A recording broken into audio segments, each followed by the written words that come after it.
So all of the injuries yesterday, they appear banged up. Which one should make Redskins fans most nervous? I think the Trent Williams situation, because he's having a hard time getting through some of these games. He knows that ultimately he's going to need surgery on his knee. It's just a matter of how long he can kind of hold it off.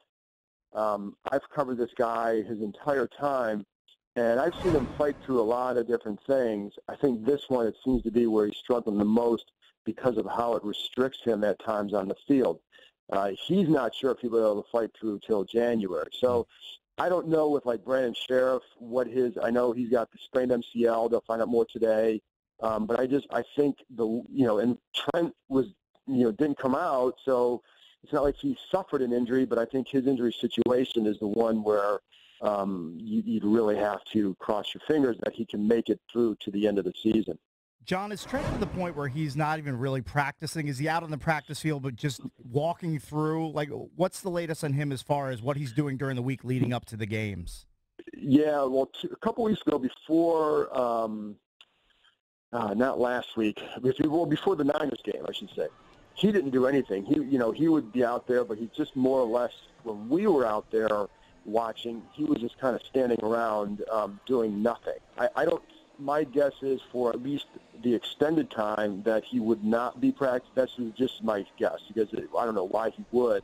I think they're going to try and limit his load wherever they can during the week, and just hope that he can go on Sunday. Now, the hard part for him is that, by doing that, you are restricting not so much, and the guy's smart, and he knows what's going on. He knows their offense.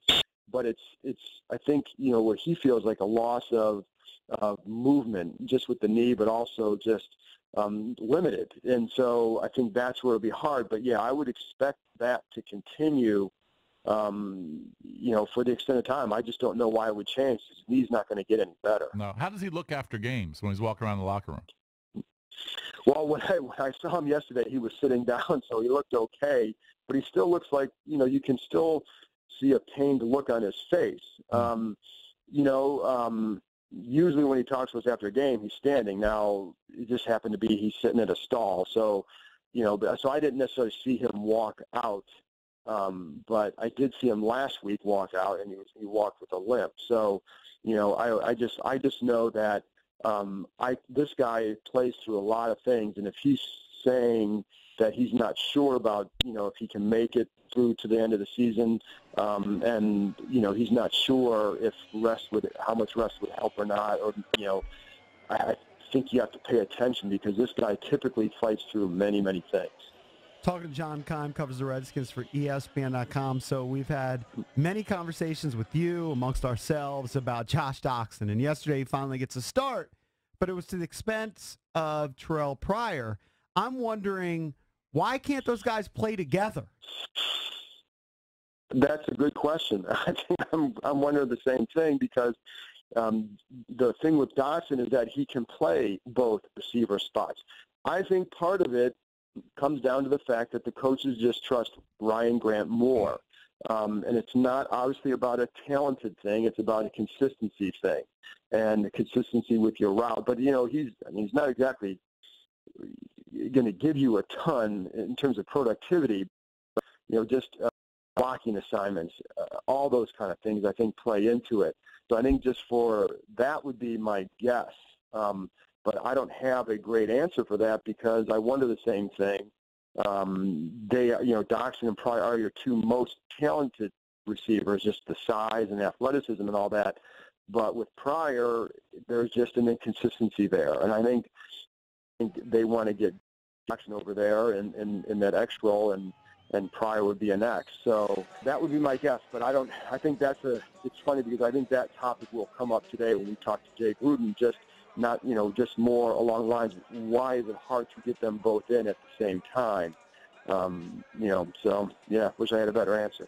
Where do we stand? Like, how actually good is this team? I feel like we kind of are who we are. There are moments where we look really good. Injuries are clearly taking its toll, but I don't want to be too critical, because I think, Carson Wentz is really, really good. Like, he might be the best young quarterback since Andrew Luck. He might even be better than him, when he's playing his best. I don't know.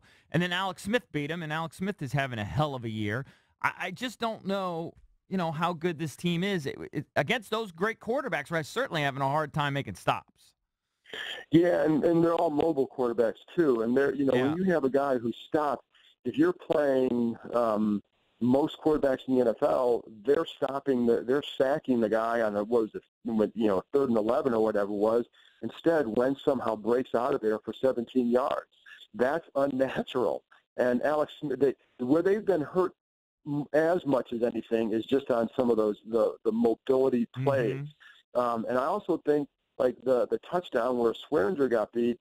And I was talking to him afterwards about that. He said, the hard part on that and the coverage they were in, the hardest route to cover, he said, for a safety was a 7 route, the deep out, so he breaks hard on that, okay, because he's not anticipating what Wentz then does, which is pump fake and throw deep. And I think that so there are plays that he makes that I just don't think others can make.